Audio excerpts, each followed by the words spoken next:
timer. Super easy. So let's start off with your introduction, James.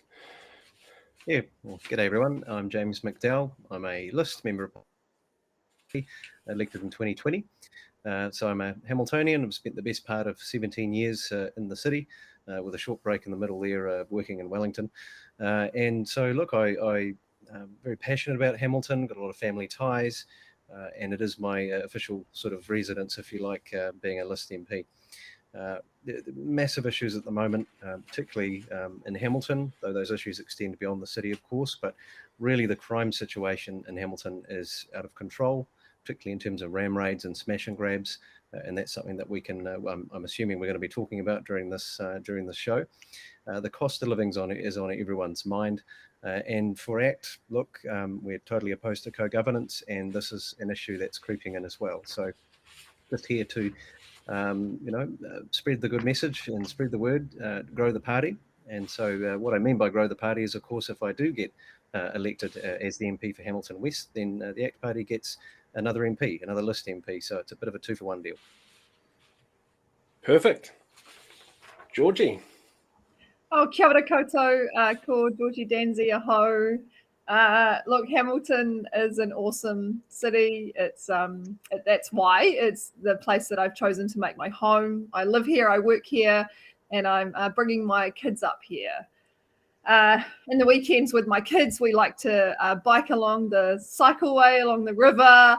We like to go to local playgrounds. There's heaps of cool new playgrounds in Hamilton West that are coming along. And of course, go to my favorite cafe, which is Sugar Bowl, because they do the best cronuts in the world. So when I'm out in the electorate speaking to people, the feedback they have for me is the same, that these are really challenging times. And the good thing about all the candidates sitting here today is that we don't disagree on that. We all agree that it's challenging. It's just our approaches in getting it done. And what I hear from them is that what they want is a really strong voice in Parliament that can really represent them on the issues that matter to them. So ensuring we've got great health and education, investing in our communities, and making sure our communities are safe. And that's where I come in, I reckon. So my background is in education and employment. I've worked in education for 15 years as a previous teacher. I was a teacher out at Te Awamutu College, and then at Te Kura, the correspondence school in the city centre. And now I'm a union leader of the Independent Schools Education Association, as well as a small business owner. So in becoming a small business owner, I've really understood the pressures that are on our businesses. And I want to make sure that our communities and our people are doing really well, and also that our businesses are thriving. So I think that's me in a nutshell. Basically, I'm a Hamiltonian, and I'm here for the people of Hamilton West to be a strong voice for them in Parliament. Fantastic. Gaurav. Kia ora, everyone. My name is Gaurav Sharma. I used to be the Member of Parliament. I've been the Member of Parliament for the last 2 years for Hamilton West. And before that, I was a local GP for many of the people who might be watching this. I used to work at Avalon Medical Centre in Norton, which had 12,000 patients. And being a GP in the community means that, you really get to hear about the actual issues in the community and see how, a lot of social determinants affect health and well-being as well. And that's what's driven me to join politics, to be able to make a change and to affect change and to change the status quo. And I agree that you do need a strong voice for Hamilton, as Tama's background says and Georgie has said, and that's what pretty much I've done, in the last few months. Again, I have spoken up for myself, and I truly believe, I think, if you can't speak up for yourself as a member of Parliament, then you will never be able to speak up for your constituents. So that's where all of this has come through. In the last 2 years that I've been a member of Parliament, my two main focuses have been around increasing access to my constituents and increasing transparency. So in terms of access, I've done 52 constituent clinics, which is the highest number of constituent clinics of any MP in the country. And these clinics have been everywhere, in a marae, at a church, at a late night pharmacy, at library, all around town. We've done 80,000 flyers advertising these. And then once we see constituents, we solve their problems. We also advertise the casework that we do so that people know what kind of cases does an MP see. Because for a lot of people, they kind of see us at events and they think, well, you're just cutting ribbons and just going to events. So for people to know that we're out there doing the work and these are the sort of cases they can bring to us as well, and that's been very positively received. So that's been my two focus: increasing access and making it transparent. And holding myself to account as well, because that's why I signed up for this. And moving forward, I've started a new party called the Momentum Party, and the idea is to be a centrist party, which is focused on outcome, on policy, rather than on ideology. And that's one of the big issues that I saw in my 2 years in Parliament, where things were not happening, and there was no feedback, no consultation within the community. And that's why I think we need to move forward, because New Zealand is in that space that we are really struggling. Georgie has mentioned as the candidate for the governing party, crime is at an all-time high. Our health waiting lists are just at an all-time high. People are not able to access their GPs and hospital specialists. Similarly, workforce is a big issue. Our immigration settings are not working across the board for businesses and for people. So there's lots of issues out there, but I think we need to focus on a centrist ideology, centrist policies rather than ideologies on either side. And that's what I'm fighting for. Perfect. Thank you. Tama. Kia ora and kia ora koutou e ngā hoa pōti. I just wanted to acknowledge Paul, yourself and the other candidates, and particularly Gaurav, who's given this opportunity for us to be in a great discussion and in this election campaign, this by-election campaign. So my name's Tama Pōtaka, and I'm married to Ariana with 3 children. Our daughter attends Waikato Diocesan, and my wife was brought up here in Dinsdale, just around the corner at Road Street. I spent 10 years delivering results, mainly for Tainui Group Holdings, but also for Te Wānanga Aotearoa and a couple of other organisations. Yeah, it's a pretty plain to see. Building housing out at Auto Rise and the electric here in Hamilton West, helping through a team effort build shopping centre, helping to govern the hotels, and also realise the vision that is to rezone the land out there. My wife and I are also involved in community and charitable activities, particularly with young people, and helping them get into STEM education through a program we ran called Trickle, and young engineers, but also through health and wellbeing festivals. We used to run those down at the gardens and also at in Ngāti Koroki Kahukura. My real focus, as mentioned by other candidates, for Hamilton West, and to make sure that Hamilton West is place to grow up in New Zealand and not the rainbow capital of New Zealand, which is what it is today. It's essentially a centre of crime and misery. Don't want that. None of us want that, actually. None of us. But I'm really focused on articulating, advocating, and influencing, both at policy level, but also on the ground, to bring together dynamic networks and in order to enable as soon as possible. And we've invited to consider our recently announced policy around youth offenders who are part of the crime spree that's happening here in Hamilton West today. There have been a number of other matters that I've been involved in over the years here in Hamilton West and Hamilton and Waikato generally. Of skills, sets, experiences and networks in order to activate success for the city, but particularly for the Hamilton West electorate. My values, very similar to the values of the National Party, but really around whānau, the security of whānau, but also personal responsibility and making sure that the government does not keep on spending without results. The commentary the other night about the Labor government spending $1 billion more per week than what we did under the John Key-led national government. So those are the sorts of issues that I'm really focused on. Law and order, cost of living are the biggest 2 that I'm hearing from people today. And again, I acknowledge all the candidates and yourself, Paul. Thanks for coming. Kia ora. Thank you very much. Right, you guys have actually all covered in some way, the first question I've got for you, which is from the Deputy Mayor about advocating for Hamilton. Let's start with you, Georgie, on this one. How do you advocate for Hamilton? What's the best way that you can go out there and advocate for what's best for the city? Yeah, firstly, I just want to speak to one of the things that Tama said regarding Hamilton being a place of misery. I feel quite personally offended that you would say that about my home. Hamilton is not a place of misery, and maybe that's why you've chosen to live in Auckland. Hamilton is an incredible place, and I don't in any way think that we haven't got work to do, because we've got so much work to do. But it is a wonderful place to live. I think that in regards to how I would advocate, the important thing for me is really speaking to our communities and understanding the issues that are important to them. And that goes across all our people, from our business owners to our workers to everybody. Having lived in Hamilton a long time, I have the advantage of really knowing our communities well and having lots of networks within those communities. So I'm able to get out there and really talk to people.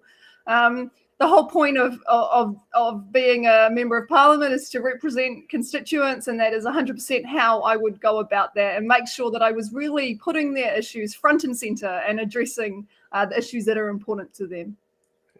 James.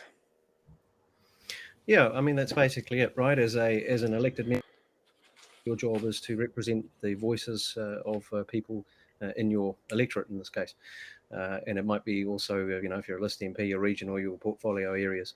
The first part about being a good representative is being a good listener. So it's just hearing those issues, taking it to government. It is admittedly easier to do that as an opposition MP because, our job is to take the government to task over its failures. I think for someone who's part of the government as a backbencher, that becomes a bit more difficult to do it from a different sort of angle. Other than that, look, it's looking after people, looking after their issues and their cases. They come to us all the time, particularly with immigration cases in my situation, and you help them out, you advocate for them.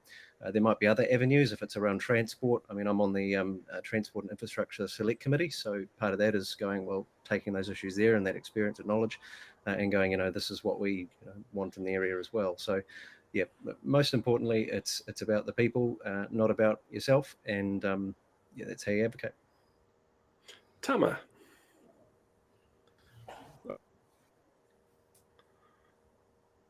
Well, it is misery for a lot of business owners and a lot of families right now.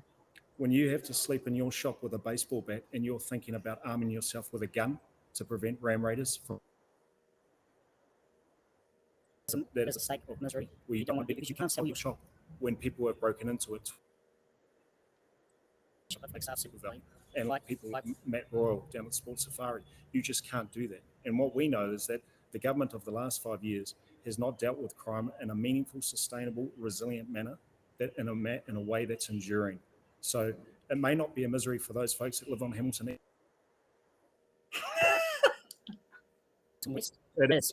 And if you come with me down to see Gorev's neighbours, Goro's security down at Waikato Bakery on Common Street, his neighbours at Common Street, when someone breaks in, causes $5,000 Coke bottle, that is not. And I fear for those business owners because they're taking things into their own hands in order to protect themselves and their whānau. Where I'm seeing things right now on the ground to a lot of people. I went to Cash Converters today down on Parkin Street, and Goro, John down there, and he got broken into last Wednesday. The people at Midas, both got broken into recently, Midas Children, all sorts of folks that are going through this pain in order to just build a business and to contribute to the economy of Hamilton and Hamilton West. There's a philosophical difference in where the Labor government is heading, which is the Labor government is growing bigger and bigger and growing the public service bigger and bigger. And we don't believe in. James agrees with me. I know he does. He's smiling between his teeth and he agrees with me. You should have one of those little thumbs up on the screen, James, and saying that actually the government's got too big and 14,000 extra workers in the bureaucracy is not going to help Arman on the Celtics down at Whatawhata Road with the 4 break-ins he's had in 4 months. It just won't. So the skills that I bring is figuring out solutions by listening to people, not by talking or speaking to people, but by listening to people and bringing different groups of people together in order to enact sometimes innovative, sometimes older, but more refined solutions. And that's where, we come from. I come from. Now, I think that all of us probably have some ideas, and those ideas, I'd welcome some feedback online so I can help put together something articulate and resilient for Hamilton West. Kia ora. Thank you. Gaurav. Not sure if that answered any of that question, but while people are just talking about who lives where, I guess I'm just going to throw it out there that I'm the only MP who can actually vote for them, or only candidate who can actually vote for themselves, because I actually live in Hamilton West and I'm enrolled to vote here. But that's not the point. The point is, I mean, I do agree. One of the issues is that you need to be able to hear people out, right? That's the most important thing. You need to hear as an elected MP what your constituents are saying. And that's what I'm trying to say is, 52 constituent clinics and actually hearing these people out and taking their concerns to the government. The problem we did have, though, when I was in that Labour caucus, they're not ready to listen. There's no consultation at all. There's no conversation at all in caucus. And, it's just 2 or 3 people who make the decision and tell you what they're going to do.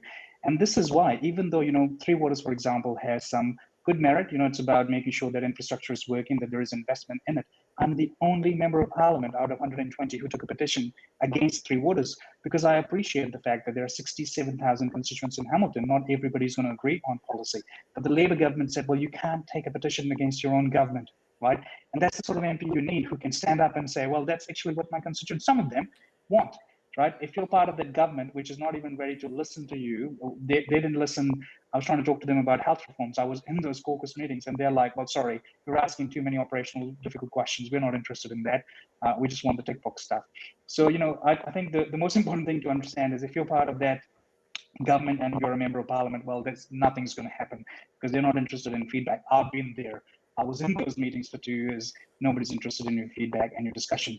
But as a local member of parliament, it is important that you're listening to those constituents. It is important that you're doing those cases and you understand how the system works. And by that, having relationships with Kainga Ora, housing is a big problem in Hamilton West, MSD, ACC, the hospital system.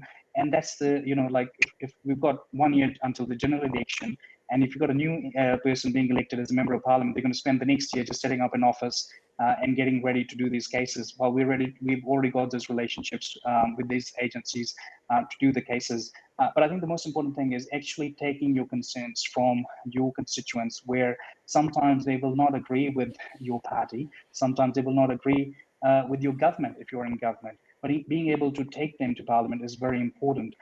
And I've taken multiple petitions where the Labour government did not agree.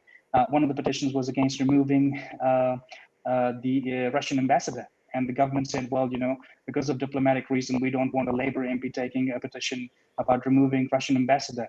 But my point is, there are people in Hamilton who feel strongly about it. Taking a petition to Parliament means you present it to Parliament, it goes to a petitions committee, it goes to a select committee, and then it moves on from there. But this is a government that doesn't want to hear feedback. This is a government that's not interested in listening to their MPs. They spent, I think, around $300,000 on Facebook. What people are saying about the government. Well, they've got 6 Parliament. That's the highest number of MPs that they've ever had. Ask the MPs what feedback they're getting about different policies, but there is no conversation in that caucus. Does bring me very nicely, though, to my next question. And this is going to be one that can garner a lot of heated debate. So let's see if we can keep the answers kind of short. What are your personal views on Three Waters and co-governance? And Gaurav, we'll start with you on this one. We'll go backwards, the opposite direction this time around. Sure. So, as I said, first thing is, I don't have a monopoly on good ideas, right? That's very important. And I think that applies to anybody who gets elected as a member of parliament in any electorate. As I said, there are some really good things about, why we do need to look into the Three Waters. The first thing is around investment that is needed into this infrastructure. There is decaying infrastructure, especially in smaller, councils. But the biggest problem is there has been no consultation. There has been no conversation. I received thousands of emails as a member of parliament from people saying, well, I'm not happy about this. I don't know about this.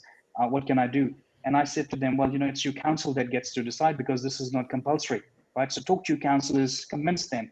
Well, one day I wake up and I'm watching the news and the government's decided that it's actually now going to be compulsory.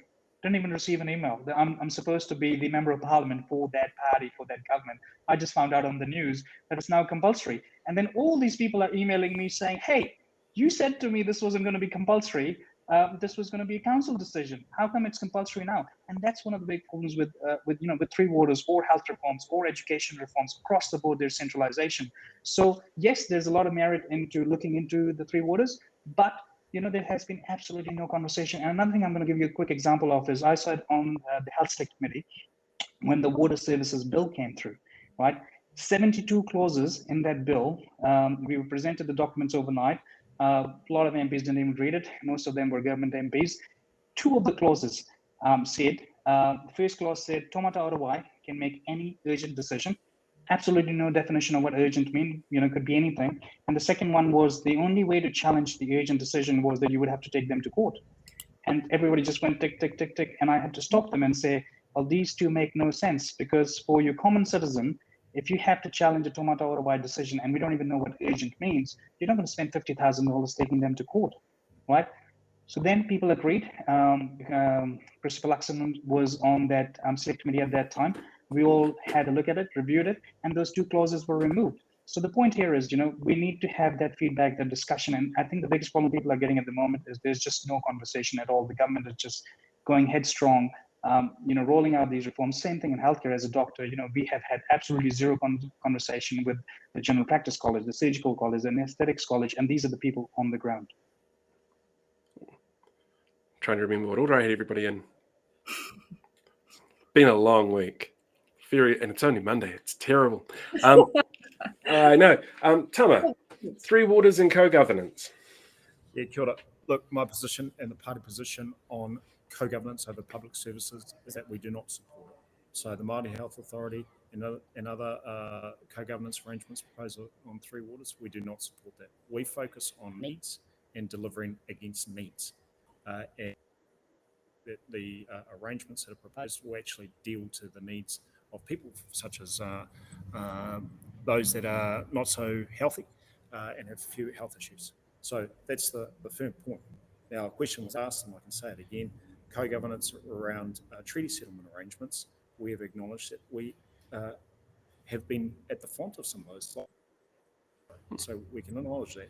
What we do know, and I think what we all on this call, the magical four on this call, agree with, is that the pipes and the pumps have issues. What we do also at our end acknowledge is there should be more local council, regional council engagement and buy-in approval of a solution that they actually can own, a solution they can own, and that's based on democratic. Perfect. When you start talking about the Thorndon Community Beltway, deciding what's right for all communities, That's just a step too far, and I'd be glad.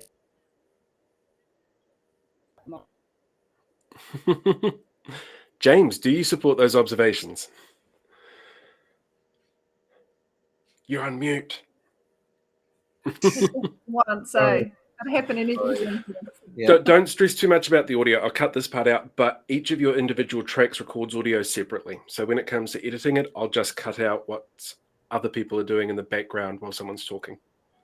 Fair enough. So look, our stance on co-governance is pretty well established. ACT is firmly and totally opposed to it, and we will be getting rid of it in the next government. When it comes to Three Waters, again, it just fits within the same thing, totally opposed, get rid of it. And we actually had Mark Cameron, my colleague, had a members bill to achieve that, to come up with a different solution, which of course the government voted down. So I think we're pretty straightforward on that. And in terms of Three Waters, look, we had our own petition on this that collected over 50,000 signatures. And I think more broadly with petitions, because it has been mentioned before, from our point of view in the ACT Party, everybody has a voice and we accept all petitions that people request of us to take to Parliament. We don't pick and choose, we just take them all. And I mean, that's probably not how it works in the Labour caucus, but from our point of view, that's fine. I hope that answers your question. Totally opposed to it, we'll scrap it. Okay, Georgie. Kia ora. So what I support is our communities having access to clean water, and I see Three Waters as an avenue in order to get access to clean water, and that would be my priority. So yes, it's obvious that the Labour Party supports Three Waters. I acknowledge that there have been some teething issues, and I hope we're working through that with local councils But overall, what we want and what we need is for all our water pipes and all our people to get access to that clean water. And at the moment, there's discrepancies across councils, and that's the aspect of it that we need to address. In regards to co-governance, it's been acknowledged that co-governance works really well in other areas, and it can work really well here as well. I think the point that I do want to make on this is that co-governance doesn't mean ownership of the water, and it doesn't mean interest in the organizational aspects of it. What it means is governance and a governing body that has a treaty partnership, which we see in many other aspects that work very well. Thank you. This brings up a really interesting conversation for me around trust, because trust is obviously a really big issue when it comes to voters and politicians. One of the things that came out in this month's LGNZ report on local government reform is that the relationship, generally speaking, around the country between MPs and local body politicians is a low trust relationship. What do you feel you can do to build that trust up? Is that something that you as a local MP feel you should focus on? How do you think we fix this issue? Let's start off with Tama on this one. I think it'd be useful just to listen to that question again, because there are a couple of really key items that I think we could be ambiguous around between us. I think what you're saying is, how would I? Pretty much, yeah. It's very much an individual thing. The report itself was really clear, though, that what it considered one of the hurdles for getting people out there to vote in local body elections was this low trust relationship between local body government and central government MPs representing those electorates. Lack of communication or just very different messaging, that kind of thing stops people wanting to be interested or get involved. And obviously part of that comes from LGNZ needing to do more, but part of that also rests with whoever ends up being the local MP. So I'm kind of curious to see how you'd build that kind of relationship.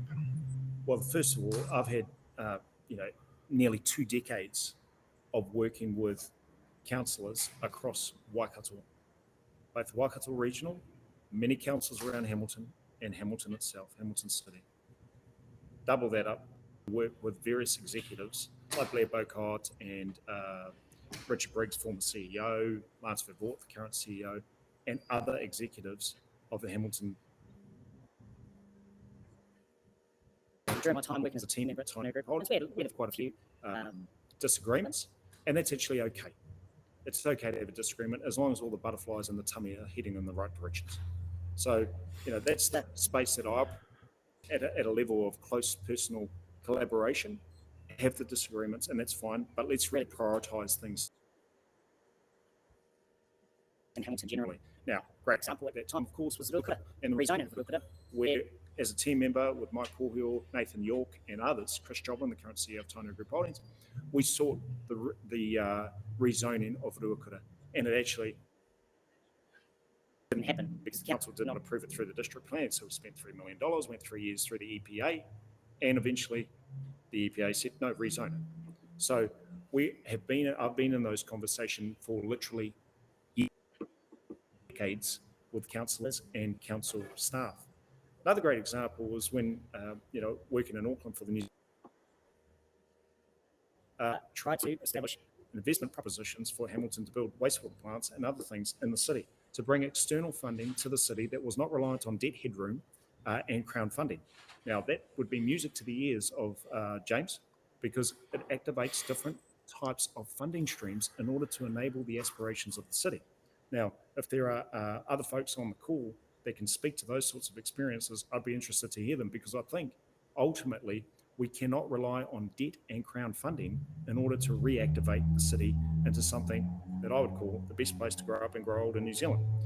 When you come in with those ideas and you operate at a degree of honesty, integrity, and dignity, which is what I do, and my wife can corroborate that, you get into to deal with politicians both at a local level and at a national level, and indeed at an international level, because this is a global competition, not just for capital, but for workforce.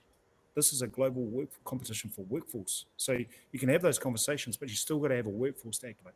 Those are my thoughts. Get it? Gaurav, you're the one who's had the most recent experience with this. What are your thoughts on it? Yeah, so look, obviously having that good relationship with council is obviously very important. Doesn't mean you have to agree with everything they say.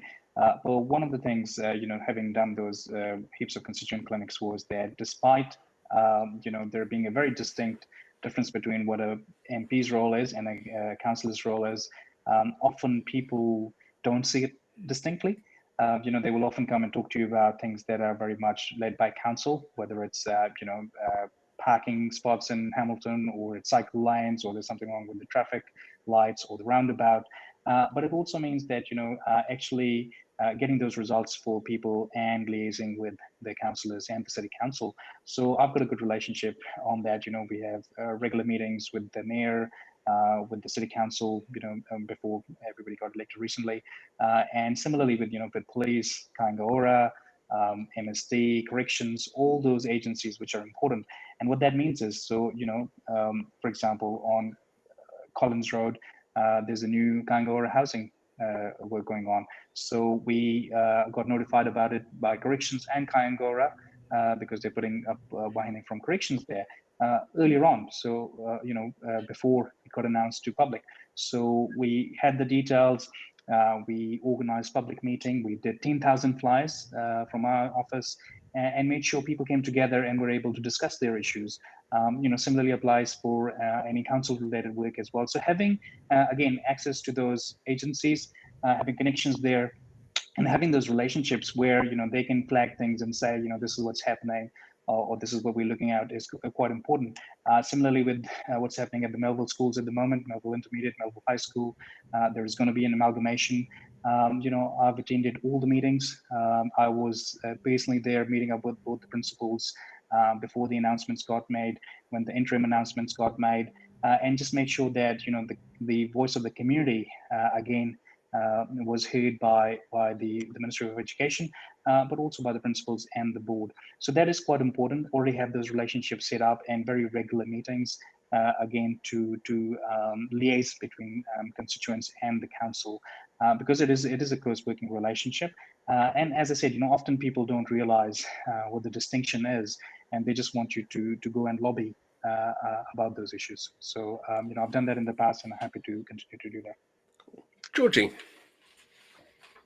Yeah, trust is based on connection and communication and honesty and compromise, and those are the aspects of what I would be intending and to build with local elected representatives. I know that there are issues between, as you've mentioned, Paul, issues regarding that communication between local government and national politics, and I think we need to really focus on ensuring that we are having decent conversations and communications between them, because that's how we make things happen. I'm fortunate enough to have worked in the political space in Hamilton for quite a few years, and part of that, as well as supporting the general election, is that I help out people on the going into council. So I'd like to think that many of the councillors I've known for many years and have built up really good professional relationships with them, and I think that would put me in a good stead to continue to develop those relationships and build up trust between us. Fantastic. James. Well, I think take a bit of an observation. I think there's been a breakdown of trust in government itself. When we talk about local government and central government, and we sort of lump all the MPs together as the central government, but it isn't really, right? It's the governing party. And if we look over the last few years, there have been many instances of a lack of consultation, or if there has been consultation on issues, it sort of ends up nowhere. And the immigration minister the new one that is, likes to sort of famously say, oh, look, we're not always going to agree, when he's referring to businesses and people looking to hire people and migrants themselves, right? So there's sort of this faux consultation going on. And I think with local government, Three Waters has probably had a bit of a hit here, or caused a bit of grief, because, a lot of mayors don't want it up and down the country. And here they are arguing over the details with it. And so they should be, because this has not been a well-consulted process. I think with people on the ground, there'll be a bit of lingering haven't been told what to do for rightly or wrongly for several years now under the COVID response. That's worn a lot of people out. Even those that were totally on board with it, kind of wearing thin a bit with some of their patients. Look, I think trust in central government has dipped, and a majority Labor government has played a major role in that. The ability to just push through legislation whenever they like under urgency, having rubber stamp select committees. This is a huge problem for a lot of people, and I imagine for local councils, they're just as frustrated as the average citizen. That actually brings me very nicely to my next question, which is to do with COVID. We're now starting to see the effects of long COVID on businesses in the health sector, with data out of the USA pointing to at least 1.5% of infections leading to long COVID after effects. What would you advocate for in Parliament to ensure that those suffering from this are looked after and supported? And I'll start with you on this one, James. Sorry, wasn't expecting to go first. Yeah, so got to keep you on your toes. Yeah, well, it starts with the health system, right, and making sure that we've got well-staffed hospitals, it's nurses, it's doctors, and this is an issue as the immigration spokesperson that I've been working on for a long time and pushing the government on. And look, even now, the inability to get medical specialists, including nurses, onto the fast track of residency, that's tier 1 of the green list, it's incredible that they're not there. It's astonishing, and it's ideological. It's Labor's ideology of we just don't want to let too many migrants in, and we want to control that tap. So we've got to sort out our health system. Yep, sure, in the medium to long term, train up lots of local people, get them all in there for sure. But we've got to deal with issues now, particularly as COVID's on a bit of a comeback, and you'll get more of that long COVID stuff. Sufficient funding for the healthcare system and sufficient people. That's where it all starts, because at the moment it's in a shocking state. Anybody that goes to Waikato Hospital or any other hospital around the country, it's just the waiting times are getting third world. Sorry to say it. I see Tama sitting there nodding along with you. So what are your thoughts on this one, Tama? Yeah, kia ora, and thanks, mate. Look, I've had COVID myself. Pleasant experience, but I also had the booster, and that wasn't a pleasant experience either. The parties called for a Royal Commission of Inquiry on the whole response. And there's been some serious money pumped into the system. Unfortunately, what we've got also, as James has respectfully, is a real deficiency in the capability of the workforce, capacity of the workforce, more important, not the capability, but the capacity, the amount of people that are available. And we're in a global competition for nursing talent. And right now, as the other candidates are probably aware, you've got people jumping on a plane to Melbourne, sometimes just for the weekend, but sometimes permanently. And what we think is that that's contributed by the type of framework and ideology that the current government has populated. So we think that there's a number of dials. It's like turntables. It's like turntables. You've got to get the dials right. Triple on one side, bass on the other, volume. And if you get those dials wrong, all of a sudden, ironically, for somebody who does a whole bunch of stuff with microphones, I'm a terrible DJ, but I get the analogy. You get the analogy, but we don't think that the dial's in a space where you can have optimum delivery of core services like health. And what we think is that we should, as James has also mentioned, enable more fast tracking of nurses. And there's another kaupapa going on, which is around the availability of doctors, and that's a different discussion, maybe for another day. But that in particular is a real bottleneck, not only on our health system, but also on our economy. Thank you. Kia ora. Thank you. Dr. Sharma, I'm sure you have something to say on this one. Well, thanks for calling me Dr. Sharma, not Rogue MP Sharma. Long COVID is definitely an issue, and I've got my friends, who also suffering from long COVID, including patients. And one of the great things about being the local GP is you hanging out at an event or door knocking, and somebody starts saying, well, actually, let me tell you about my experience with whatever illness they've had, including long COVID. So obviously workforce is a big issue, as other candidates have talked about. As being a health professional, I'm quite passionate about healthcare. And I was quite passionate about this health reform, which unfortunately hasn't been rolled out in the right way. So one of the things I did is I went around talking to medical council, the GP college, other specialists, traveling around the country, and then did a report, quite a detailed report on helping with the health workforce. There were 10 recommendations in there.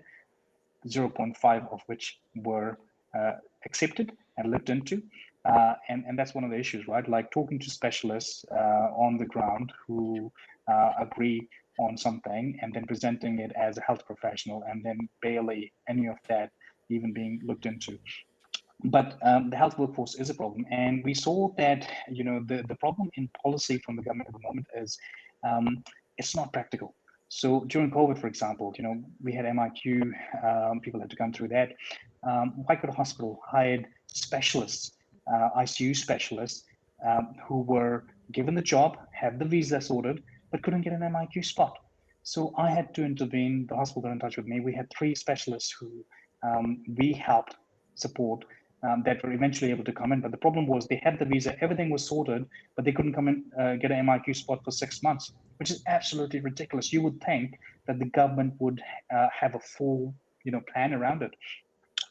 Waikato Hospital has 6 psychiatrists.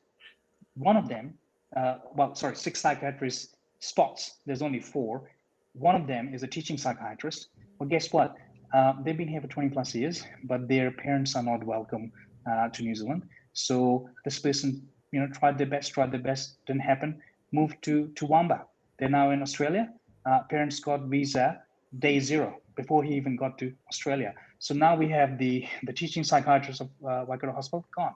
Similarly, we have an ICU specialist here whose parents were coming from overseas. They were coming from India, and the government's plan was, because India's had a lot of high number of cases, they can't come directly from India. But if they went to another country, spent 14 days isolating there, they can come through to New Zealand. Well, guess what? On day 10 in Australia, while they were in Australia, day 10, government changes its plan and says, well, actually, now you can't even come through another country. You've got 2 80-year-olds who are stuck day 10 in Australia, 4 days away from coming to New Zealand, and they weren't allowed in. And this ICU specialist said to me, well, why should I stay in New Zealand if my parents are going to be treated like this? Halfway through, changing policy. And that's what I'm saying. There's such a big issue, because same thing with the nursing policy, immigration policy that they've got at the moment. 12 nurses. We've had 12 nurses since this immigration policy came out, and we need 21,000, right? So things aren't working, especially in the healthcare sector, and we do need to have a workforce planning. Some of it will involve obviously getting people from overseas to come in, but we need to be a lucrative place to come. And that doesn't always mean money. It means sensible policies. It means that you get your visa and you can actually travel here, not having to wait for 6 months to get in through a MIQ spot, or your parents being stuck overseas. So these are some simple things, that the government can work on.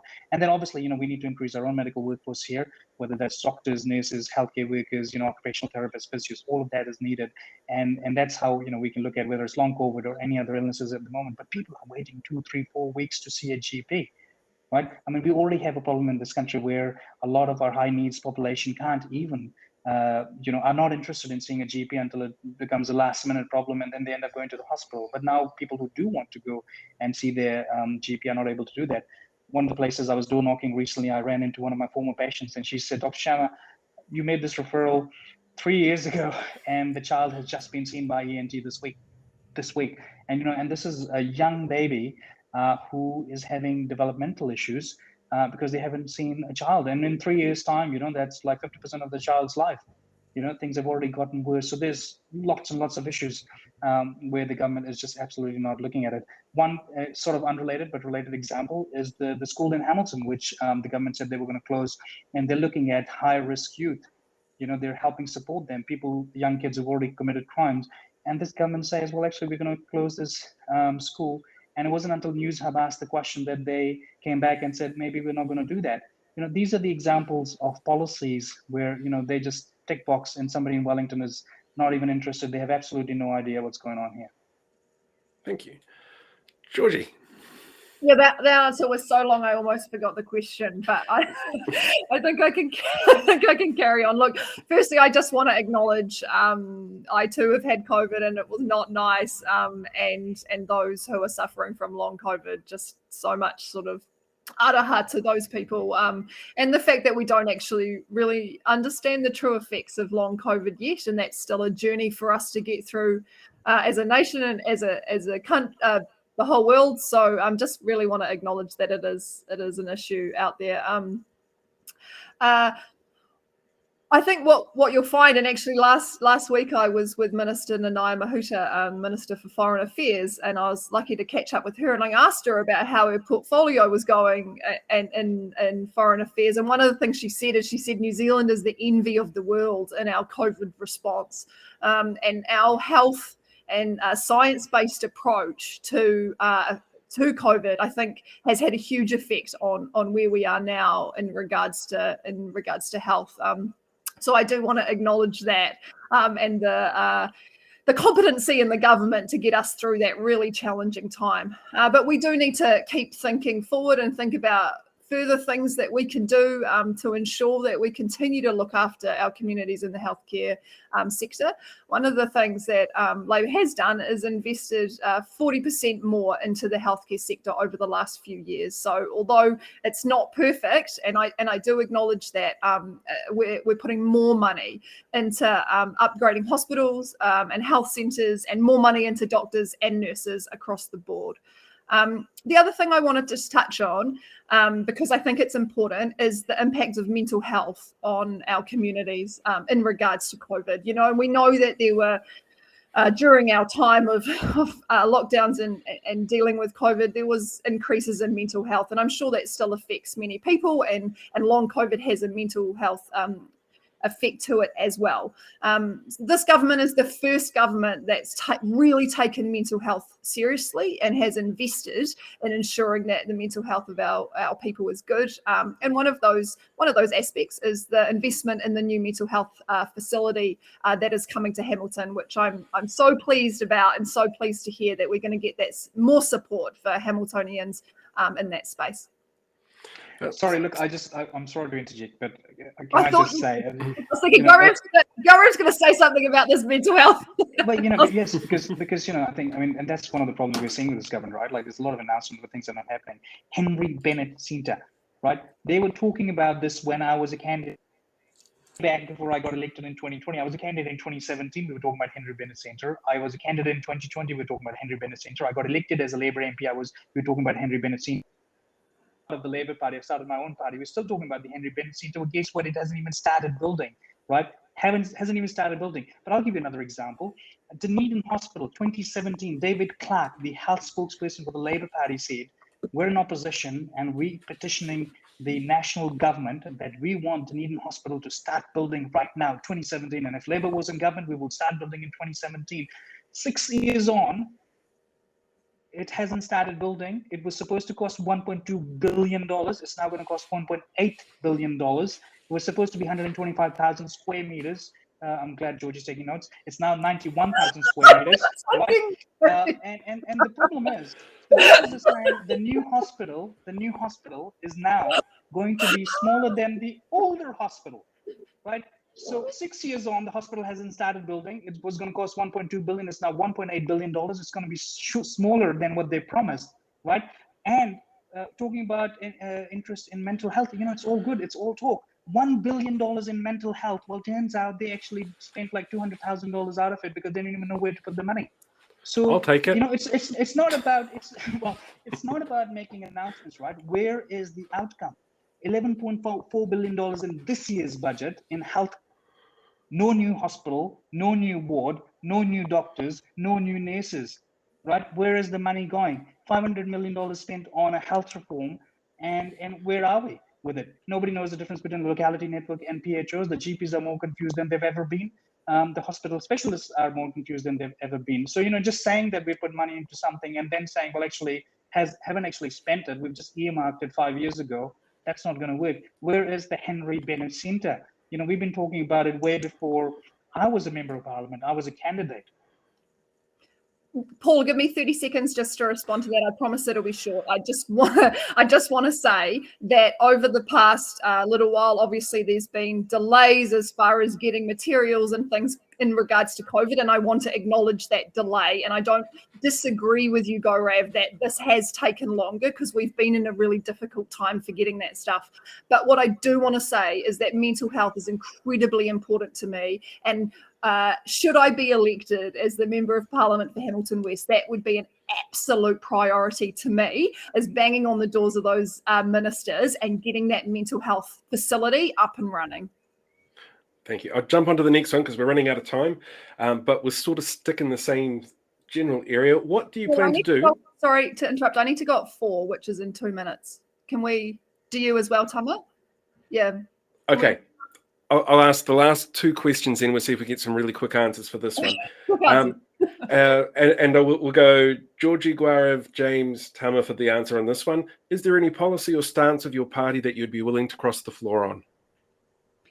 Yeah, look, I support the Labor government and I support the work that they've done. And I know they have a plan for continue to do that work. And this is the same thing I said in our debate last week, is that the Labor government's doing a great job. I wouldn't be crossing the floor, but what I will be doing is ensuring that our communities have access to good quality health, education, and are safe.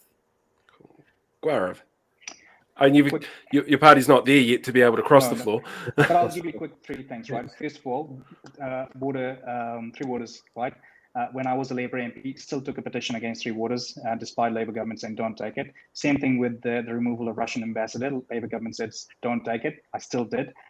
But the third thing, quick example is, after budget day, we were sitting there, Chris Luxon was talking, and the text message the Labour government sends to all their MPs is, when Chris Luxon is talking about budget, all of you talk amongst yourself and look like you're not interested. And I think that is the problem with politics in this country. We're not ready to listen to the other side. We're not ready to cross the floor. We just want to create noise. And it was so disappointing, right? As an elected MP, I just felt like so disgusted, because the week before the Prime Minister was in the United Nations talking about how we need to talk to everybody on all sides because people are moving away from each other rather than coming closer. And I think that's the biggest problem with the government at the moment, is if the leader of the opposition or anybody else is talking, you want to hear what their ideas are. No government, no party has a monopoly on good ideas, and especially the Labour government, right? So there's nothing wrong with listening to what the opposition is saying. Maybe they've got terrible ideas and terrible policies. Maybe they've got some good ideas and good policies. So I think the biggest thing is we should be able to cross the floor. We should be able to talk to people across the board. I mean, look at National Party. They've just stolen ACT Party's recent crime policy. Done a good job out of that, I think. But I'll let them talk about it. James, what would you cross the floor for? Well, I think the first important thing to point out is that that's not how voting works in New Zealand Parliament. You can't really cross the floor if it's done by a party vote. Look, we do have examples of it happening in the past, though. You might be talking about conscience issues and personal votes, that sort of thing. But that's not party policy. But I mean, in terms of actual party policies, no. I mean, there's nothing that would, hypothetically make me cross the floor if I could. Tama. The answer is no. Easy. Simple. Right, last question. Favorite flavor of ice cream from Duck Island? Let's go Tama first.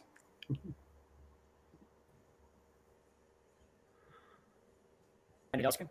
More into vanilla pea protein chips. And my ice cream shop is next door, the Sunset. Sunny Nelson ice cream shop. Those choices up to my children. I just have vanilla pea protein. And Anchor, Blue Milk, Fonterra. Kia ora. Fantastic. Thank you. James. Well, I used to go there over in Hamilton East, as we correct it out, when I was working at the Wise Group, just up the road. And I would have to say probably the peanut butter one, the cookie dough. Was quite good. That's good. Brilliant. Guarev. I would say the peanut butter is pretty good, but I kind of like the peanut butterscotch. It's my favorite. It's a good one too. Georgie. Oh, my favorite is the caramel cacao. I love those two. And my kids, they always get, I don't actually know the name of it, but the one with all the hundreds and thousands in it, that is their go-to every time. Fairy bread. Fairy bread, that's it. Yeah, which is my favorite. And I'm really glad nobody said Marmite, because that's a terrible flavor. Hey guys, thank you very much for joining me for this. Good luck with the campaign. This will go out probably voting opens is what we're looking at the moment. So we'll get some promo stuff done up for it, and I'll send you a message once everything's all cut together. I'll try and get you an advanced copy of it as well, so you can have a listen to it before it goes out. Thank you. I just had a question. Is this going out on your website as a video one as well, or is it just the recording? So it'll actually go out on the Free FM site as probably a video, as well as a podcast and broadcast live through terrestrial radio. All right. Yeah. Thanks so much, Paul. Thanks for your time. Awesome, guys. Thank you. Thank you, Paul. Thank you for having us. Thanks, Paul. No worries, guys. Thank you very much. Cheers.